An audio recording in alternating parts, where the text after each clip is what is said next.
Bismillahirrahmanirrahim. Assalamualaikum warahmatullahi wabarakatuh.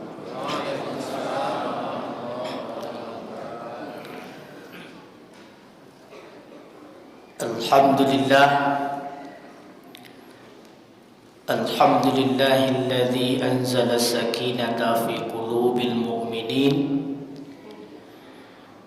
liyazdadu imanan ma'a imanihim walillahi junudus samawati wal ard wa kana Allahu aliman hakima. Asyhadu an la ilaha illallah wahdahu la syarika lah wa asyhadu anna Muhammadan abduhu wa rasuluhu la nabiyya ba'dah. Allahumma fassalli wa sallim ala hadzal nabiyil karim wa ala alihi wa sahbihi ajma'in. Faqala Allah ta'ala fil Qur'anil Karim, na'udzu billahi minasy syaithanir rajim. Bismillahirrahmanirrahim. وَلْيَخْشَ الَّذِينَ لَوْ تَرَكُوا مِنْ خَلْفِهِمْ ذُرِّيَّةً ضِعَافًا خَافُوا عَلَيْهِمْ فَلْيَتَّقُوا اللَّهَ وَلْيَقُولُوا قَوْلًا سَدِيدًا. وَقَالَ أَيْضًا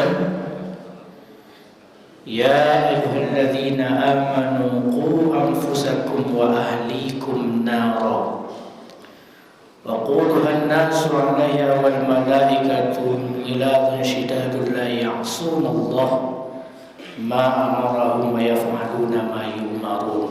Shadaqallahul azim. Kita sama-sama berlindung kepada Allah dari godaan syaitan yang terkutuk dengan menyebut nama Allah yang Maha Pengasih lagi Maha Penyayang. Dan hendaklah mereka khawatir sekiranya meninggalkan anak keturunan yang lemah di belakang mereka, yang mereka khawatir akan kesejahteraannya, maka bertakwalah kepada Allah dan hendaklah mereka mengucapkan perkataan yang benar. Wahai orang-orang yang beriman, peliharalah dirimu, pelihara keluargamu dari siksaan api neraka yang bahan bakarnya adalah manusia dan batu, yang penjaganya adalah malaikat yang kasar lagi keras tindakannya. Mereka tidak bermaksiat kepada Allah dan melaksanakan apa-apa yang diperintahkan kepadanya. Maha benar Allah dengan segala firman-Nya. Al-Quran Surah An-Nahl, Surat An-Nisa ayat yang ke-9 dan Surah At-Tahrim ayat yang ke-6. Bapak Ibu hadirin sidang jamaah Jumat, sidang jamaah rahimakumullah.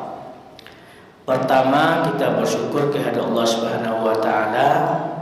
Dengan izin Allah kita hadir di masjid ini dalam rangka untuk berubudiyah, melaksanakan ibadah kepada Allah. Yang tadi siang kita melaksanakan ibadah puasa, diakhiri dengan berbuka, dilanjutkan dengan berbagai kegiatan ibadah malamnya.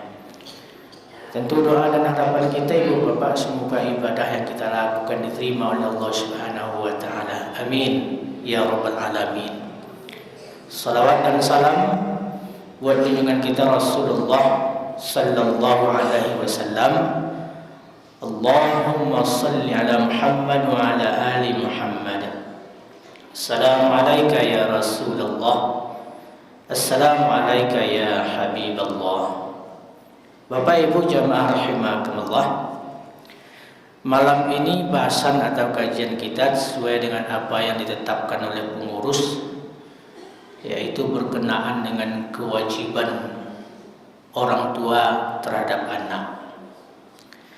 Jadi mungkin sebelumnya kita sudah disuguhkan dengan materi yang berkaitan dengan puasa dengan berbagai versi dan analisis tinjauan. hikmah, keutamaan dan segala macam. Lalu malam ini topik bahasan kita tentang kewajiban orang tua terhadap anak. Bapak Ibu jamaah rahimakumullah, kalau mau bertanya ke ibu jawab, tanggung jawab dunia akhirat tentang anakku siapa yang paling bertanggung jawab? Apa aja mandehnya ya Pak? Orang tua. Ibu akan mengatakan, ini akanlah kami sekolahkan, dibayar sekolah mahal-mahal. Lalu apakah dengan disekolahkan dan segala macam itu Bapak dan Ibu serta merta tanggung jawab Ibu sebagai Bapak? Tanggung jawab Ibu kepada anak, tanggung jawab Bapak kepada anak lebih? Tidak Pak. Mendidik anak itu ibaratkan orang tukang pangkeh ya nampaknya Pak. Kalau tukang pangkeh, tukang cukur ke Bapak, kalau datang Bapak ketampiknya, nyatanya kau modelnya Bapak cepak kok, pendek kok, atau tipis di tapi se. Wak sabui kan model kau lah modelnya. Nyatata rambut wak sedemikian rupa sehingga rapi. Tapi giliran ini akan memakai rambut Pak, ia serahkan pula kepalanya kurang lain. Sasantiang-santiangnya memotong rambut, sehebat-hebatnya kok bacamin segala macam lainnya, tapi nan karap pindah. Terpaso basarahkan pula kepala ke orang lain. Mendidik kayaknya modal tu pula Bapak Ibu.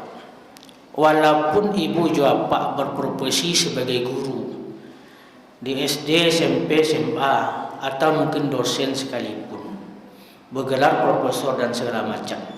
Tapi terkadang untuk anak wak suram, ia kadang-kadang diserahkan belum pada orang Pak. Dan malahan maaf saja Ibu Bapak, kadang-kadang anakku jauh lebih santun dan sagannya kepada gurunya, kepada awak, walaupun Pak Guru. Kalau awak menyuruhnya mengajinya mengarengkang saya. Solat alai. Yo ma. Salat alai. Yo ma. Salat alai. Lakare suara menyuruhnya yo ma yo ka yo ma. Coba berkecian ke gurunya. Kau yang kaduan ke guru awas. Ini takut. Jadi nampaknya Bapak ibaratnya model itu.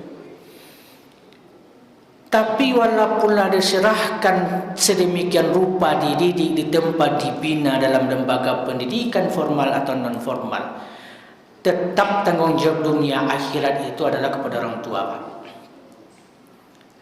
Kalaulah sifatnya anak itu merupakan amanah Ibu Bapak, tentu tanggung jawabnya tidak hanya di dunia sampai ke akhirat. Kalau pahami dan dengar ceramah Kiai Haji Zainuddin MZ dahulu, dalam sebuah ceramah beliau menyampaikan, wah nanti di akhirat ketika orang tua-tua ke ibu bapak laka bondong-bondong masuk sarugo, lalu ditahan oleh anak, ditimbang dihisap amalan orang tua, kau hajinya sekian kali, umrahnya setiap tahun, berzakat hampir setiap saat, berinfak sedekah tidak tempo, salat berjamaah tidak libur, Senin Kamis berpuasa, santiang berbagi santun dan segala macam. Kalau masalah ibadah kuah, sehingga diputuskan apa aja ibu masuklah ke sarugo. Tapi di saat-saat menjelang itu anak nampak dan protes. Kecilnya Pak, maka orang tua ambo masuk sarugo, ambo masuk neraka. Bukankah dahulu ketika di dunia beliau asyik dengan berbagai kegiatan ibadah, tapi nak terkena jambu ambo mabuk lebih berjamaah. Beliau berjamaah ambo telir. Beliau baca Al-Quran ambonya padian saja. Inyo majlis taklim awaknya nonsen. Sehingga hendaknya dia pemberitahuan dan ditunjuk ajai yang bomba yang betul sama yang salah. Lalai dalam pendidikan. Jadi kok ambo diponis masuk neraka, kok dia karena dahulu di dunia orang tua lalai. Kalau sampai model itu ceritanya ibu bapak, berarti amanah itu tanggung jawabnya tidak hanya sekedar di dunia, tapi sampai rentetannya nanti di akhirat. Bapak Ibu jamaah rahimakumullah, dalam rangka memberikan tanggung jawab kita kepada anak Pak, anak kita ibu-ibu bapak, yang bisa awak agihkan yang perlu penting awak sampaikan Bapak Ibu. Yang pertama berkaitan dengan ta'dib. Ta'dib itu artinya bapa dan ibu, adab, akhlak, sopan santun, baparangai elok, batarati istilah orang awak, bakalakuan, tahu rasa jo pareso, kato mendaki, kato mendata, kato menurun. Tapi kadang-kadang ibu bapa yang ta'dib adab kolah yang mulai jauh dari anak-anak kini, Pak. Dulu ibu bapa kalau awak baraja, nyo pandang lamo awak di guru awak, nyo cali awak. Hanya pati sama dia awak. Awak lah mulai berfikir, bakok panjang mana cali guru awak, berarti ada yang salah. Tapi anak-anak kini yang cucu-cucu boleh muda tu, Pak. Anak-anak kini kalau panjang lo cali awak, kayaknya awaknya aku. Bakal panjang lo cali apa kawak. Nyo tanya lo. Dulu awak merasa pasti ada kesalahan, kekeliruan atau perbuatan awak yang tak disenangi oleh guru sehingga nyo cali awak lama-lama. Tapi karena sekarang adab itu yang mulai jauh ibu bapa. Karena memang zaman kini zaman luar biasa. Hal-hal yang simpel seperti itu mulai jauh dari pergaulan anak-anak. Makin hari tugas dan tanggung jawab kita sebagai orang tua ibu bapa makin berat, Pak. Bukan makin ringan. Dulu ketika anak sekolah ibu bapa, payahnya sekolah, nyobawa P. Kedapatan oleh ibu bapa sebagai guru, apa yang dilakukan, Pak? Nyosita di guru nyambil, beko nyobalian ketika pulang. Tapi ketika corona petang ke ibu bapa, anak awak yang tak sekolah tapi pakai HP, yang kata balik. Kalau dulu nyo sekolah, tak boleh pakai HP. Kedapatan pakai HP disita.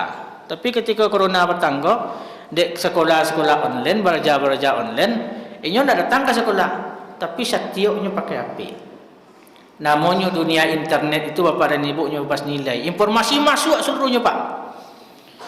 Walaupun apa ibu buka situs kajian-kajian keagamaan, Ustaz Abu Somad macam-macam, tapi terkadang tersilip juga orang-orang yang tak berpakaian elok. Awak akan buka ceramah Ustaz Abu Somad, di bawah mencogok iklan seketik.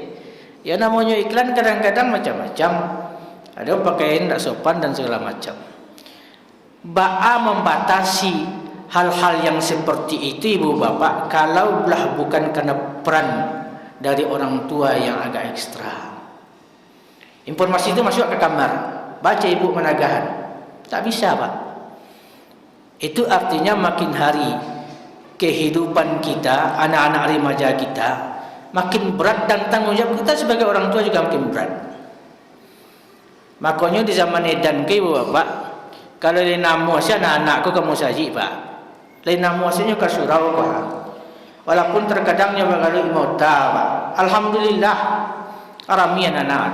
Kadang-kadang hanya imota sini, Pak. Alhamdulillah aja, Pak. Kalau nyo melakukan kesalahan, mari ibu bercakap ya namanya anak-anak kan macam-macam perangai. Ada yang bertinju, ada yang tak pakai, ada yang tak rawang, ada yang menangi. Ya namanya anak-anak, ya, Pak. Kalau nyo salah, awak tunjuk aja yang elok. Tapi jangan pernah menghati mantam segala macam. Karena nanti kalau awak lakukan itu bapak dan ibu masuk dalam alam bawah sadarnya, tersimpan di memorinya, pasti tak kenal dia besok, Pak. Siapa yang mari? Sehingga masjid tidak lagi menjadi sesuatu yang damai bagi dia. Kadang-kadang awak yang gaya-gaya itu kadang-kadang kan iya loh, Pak. Nak makan saja. Awak sedang solat. Baik, makan siang. Kan itu karya sih. Udahlah. Orang ke solat, tak gaduh orang solat. Besok ke kamar ibu, ia nyertang saja. Muncul sesuatu yang negatif, takut saja. Padahal besok pada ibu ada mati kita kan tua pak je ibu nama sanda-sanda segala macam nama naku-naku antara lalu tanggung apa. Siapa ganti ibu jawab? Tidak anak-anak ke, Pak. Tidak anak-anak orang di belakang. Bagaimana bisa menciptakan generasi itu? Ya dari kini, dari ketik-ketik, Pak. Maka petua orang kita dahulu mengatakan ketik tanjo-anjo kadang terubah tidur. Kalau lagi menjadi perangai. Kalau tak biasa salat berjamaah ketik ke bapa dan ibu sampai tua pun nanti insya-Allah akan bertahan. Kalau yang elok. Kalau yang buruk pun modal tu pula. Kalau tak biasa dengan sesuatu yang tidak baik ketik kau sampai gaya akan jadi perangai. Kalau bahasa kini istilahnya karakter. Latah tu tiba. Ambo beberapa hari dulu ibu bapa belanja di sebuah kedai grosir pak. Jadi di muka ambo tu ada ibu-ibu yang duluan belanja. Kalau namanya kedai grosir tentu banyaknya belanja. Di gula, balite macam-macam. Jadi dalam bentuk transaksi itu katanya orang kedai ke ibu di pasar mak. Tentu lagi pasar hari bulan Ramadan mah. Kayak itu jadi mak. Jadilah dihitung hasilnya nyobali jumlahkan sekian dan joma. Okey piti. Rupanya piti kau lebih pak. Piti lebih tentunya balian orang kedai kayaknya kau piti sisoma. Jadi menjelang piti kau sampai ke tangan, lapeh ke bawah piti ke wasyirak pak. Takajui beliau. Dalam pandangan nambo beliau kau takajui mungkin kalimat thayyibah yang keluar, astagfirullah atau paling tidak astaga. Tapi rupanya yang keluar tu tak itu pak. Yang keluar tu sampai sentiang. Rupanya bapak tu sampai sentiang. Tak 5, tak 6, tak 7 ke yang keluar. Ambo yang di belakang berfikir-fikir. Kalaulah satu ekor rambut lah bauban kulit lah karipui. Lalu demikian mudah enteng lidah mengucapkan kalimat yang seperti itu. Kira-kira ketika muda tu pak. Berarti hal-hal seperti itu sudah menjadi terbiasa saja dia ucapkan. Menjadi latah asal takajui keluarnya. Asal takajui otomatis keluarnya. Karena memang kebiasaan. Itu mungkin makna ketika orang tua kita dulu mengatakan ketek tanjuan lah kadang terubah tidur kata kalau lagi jadi perangai. Keluar spontannya. Sehingga tidak terubah. Dia menjadi darah daging dan kebiasaan. Kalau ingin generasi kita lebih baik, tanggungjawab orang tuanya bapa dan ibu dari ketik dia ajar pak. Ibu jawab dulu ketika kita ketik kan masih ingat, pak berjamaah ada ajak orang gaya. Sampai kini ingatan tu masih lengket di situ, sehingga memori itu menjadi sesuatu kenangan yang indah dan bisa membentuk pribadi dan karakter pak. Maka ibu bapa ajarkanlah dia tentang adab sopan santun akhlak berperangai. Hidup batarati tahu rasulnya bariso. Orang mengatakan adab lebih tinggi ketimbang ilmu. Jadi tinggi mana ilmu tapi kalau tidak beradab tidak bernilai pak. Sehingga orang katakan adab lebih tinggi ketimbang ilmu. Yang kedua ibu bapa, yang perlu kita tanamkan itu tanggungjawab kita sebagai orang tua itu adalah tarbiyah wa ta'lim, tentang pendidikan dan pengajaran. Berikan dia ilmu, berikan dia keterampilan. Dunia kini dunia sekolah pak. Mendaftar bana awak menjadi cleaning service atau tukang sapu yang tanya je sekolah jazah awak orang keripangan. Memang nasib tu nanti Allah yang tentukan, tapi usaha untuk mendidik dan keterampilan itu memang tanggungjawab awak. Berikan dia ilmu. Dan ilmu itu tidak hanya sebatas ilmu-ilmu yang lain, termasuk ilmu agama yang selama ini kita kesampingkan dan dianggap nomor 2. Baku dianggap nomor 2 ibu bapa. Ketika anak ibu les les matematik, bahasa Inggeris, olahraga segala macam dibayar sekian maha pak, dibayar. Tapi kadang-kadang ketika dileskan untuk mengaji segala macam, amulah berhutang 3 bulan. Diminta dulu guru mengaji. Kalau berhutang kau japuilah. Ibu bapa berang. Guru mengaji minta peti ke peti, saya petang dibayar baru kita hanya minta lah. Ini dia bayar di ujung bulan tanggal 29. Di kartu SPP itu tertulis paling lama SPP tanggal 10 Tanggal 9, 29, tanggal 30 tanggal 31. Itu 3 hari ni minta tu guru ngaji ke balik. SPP tiba lah. Nak petang dibayar baru. Bila tahunya ibu bapa ilmu agama kau penting dan perlunya ibu bapa, ketika awak lah mulai tua lah gaib pak. Ketika muda kau tentu awak demikian angku dan sombong mengecekkan. Dunia tak pacik dia awak. Kacak bati bati, kacak langan bak langan dunia dalam genggaman. Karajo sukses awak muda, gagah, tampan luar biasa, ratu banyak. Tapi ketika awak lah mulai tua, badan lah mulai layu, angok lah mulai sasak pak, hiduplah pulang pokok, anak balik mau dirantau seluruhnya. Sekali-kali pun tak menelepon dan menyanggup segala macam. Di situ baru terasa bapak dan ibu ilmu agama ku perlu. Karena di situ tidak ada pilihan selain hanya kembali kepada Allah. Masa tua itu adalah masa yang pasti. Semua kita akan pasti mengalami. Ambo baca di Google itu apa ada nih, di YouTube, di sebaran dari media-media sosial, WhatsApp segala macam itu pernyataan B.J. Habibie. Ketika beliau usia senja itu dia berkeluh kesah. Kurangnya B.J. Habibie kok pak.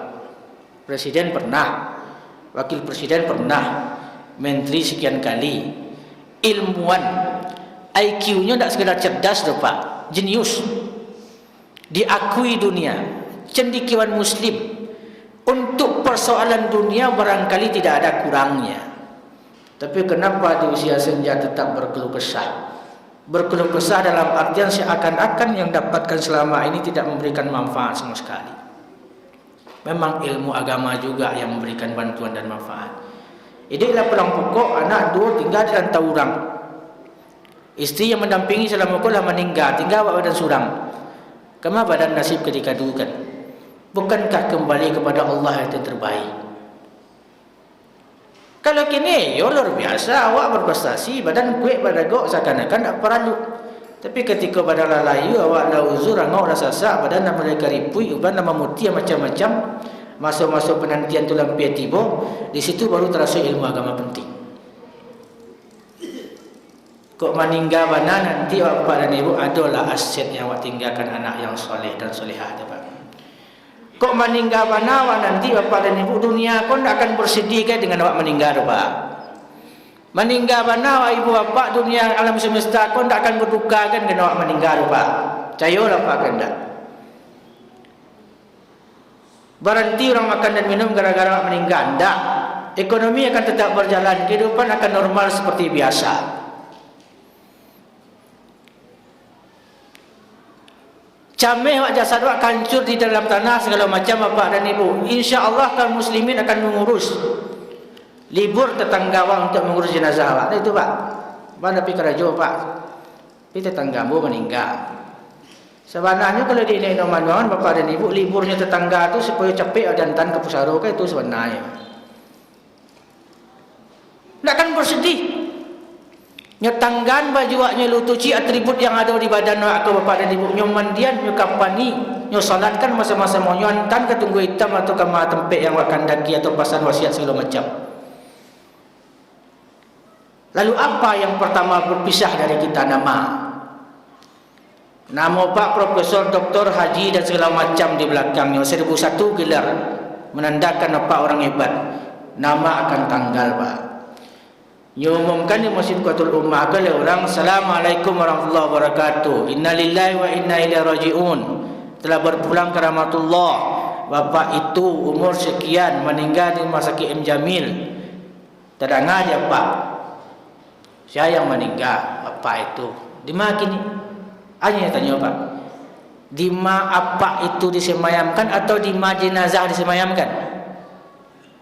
Di mana jenazah disemayamkan? Berarti namu langsung tangga Pak. Ketika awak lah disalatkan ibu bapa, lah rami orang menanti atau menunggu disalatkan, nyosong awak dalam tandu itu, nyataan ni pada muka Pak. Talonsong meletakkannya, kecil Pak yang lain, ada sermain itu kemari. Tak tangga nama itu Pak. Nama langsung berganti menjadi almarhum atau almarhumah, mayit atau jenazah. Nama tangga langsung otomatis. Harta kekayaan akan berpisah secara halal kepada ahli waris. Macam lihat contoh kanan sudah tua kanan mana alam terkambang jadi guru bapak dan ibu. Terkadang alun selesai jenazah diurus lain. Ahli waris dapat tangga Pak. Nyotanyo di masa sertifikat tanah, surat wasiat, BPKB auto, deposito siapa maci. Kalau ada berapa meh ibu ketika sakit, kau siko ampe, siko limo, siko 10. Ketika mandi lah tangga tu Pak. Ada saya kawan yang mengambil. Ikhlas atau tidak ikhlas, rida atau tidak rida, dia akan berpindah secara halal kepada pihak ahli waris. Oh, awak berangkat berjabatan segala macam, insya-Allah ada yang menggantikan. Sahabat karib yang luar biasa begitu memuja-muji kita bapak dan ibu, paling-paling berdukanya sebulan paling lamanya. Nya sabut kebaikan wak. Ya sentiang pak tu elok pak tu. Sebulan hanyalah balik kepada situasi semula. Kok nang galak balik. Kok nang bersuka-cita lah balik. Paling-paling keluarga awak sayang demikian kepada awak bapak dan ibu. Sebulan, 2 bulan, 3 bulan, 1 tahun, 2 tahun, kita tinggal menjadi kenangan. Yang simpan di album, yang abadikan foto ibu bapak mulai dari duit dulu sampai terakhir menguburkan. Tinggal menjadi sebuah kenangan. Berarti betapa sepelenya dunia itu bapak dan ibu, sehingga Allah katakan ad-dunya lahu wa lahibun. Dunia itu tidak lebih hanya permainan dan senda gurau. Padahal ibu bapak, hidup kita baru akan memulai kehidupan yang sebenarnya. Hisab baru akan dimulai, bentuk pertanggungjawaban akan dimulai. Di saat ibu bapak lah berpuluhan tahun dalam tanah, lah hancur badan berjatuh dengan tanah, tulang belulang telah berpisah dari persendian. Yang ada itu hanya seenggok tanah hitam bekas dulu pernah orang berkubur di situ pak. 15 tahun, 20 tahun, tapi ternyata ada meninggalkan anak yang soleh dan solehah. Ila hadratin Nabil Mustafa Muhammadin sallallahu alaihi wasallam wa li arwahil muslimin wal muslimat wal mu'minin wal mu'minat wa khususan wa li arwahi abaina. Untuk orang gaya ambo, bapak ambo, wa ummahatina, untuk ibu ambo. Walaupun 80 tahun tapi dia kan ada anak yang soleh itu, doa sepatahnya kirimkan pak, ayat sekelimahnya kirimkan. Disitulah kebanggaan kita sebenarnya. Bukankah Nabi mengatakan di antara sekian banyak amal ibadah yang tidak akan pernah putus, satu di antaranya doa anak yang soleh. Doa anak yang soleh kau akan hadapi ibu bapak kalau mereka betul-betul kita bentuk, kita jadikan, kita tempa, kita bina, betul-betul menjadi generasi idaman. Sehingga dalam doa kita sebutkan qurrata a'yun waj'alna lil muttaqina imama. Rabbana hab lana min azwajina wa dzurriyyatina qurrata a'yun waj'alna lil muttaqina imama. Betul-betul menjadi qurrata a'yun, penyejuk mata ketika mencaliak pak. Senang hati mencaliak, saja kira-kira memandang.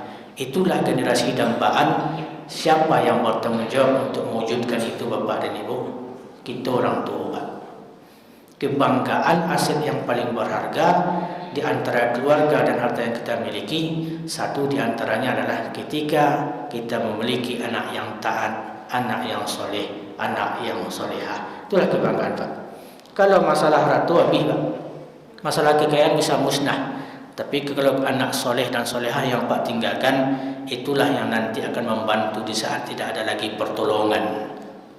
Itulah yang kita maksudkan dengan judul tadi, tanggung jawab orang tua kepada anaknya. Tentu doa dan harapan kita, generasi kita, anak-anak kita betul-betul menjadi anak-anak yang soleh dan solehah. Tak baminan bu, karihlah stay. Assalamualaikum warahmatullahi wabarakatuh.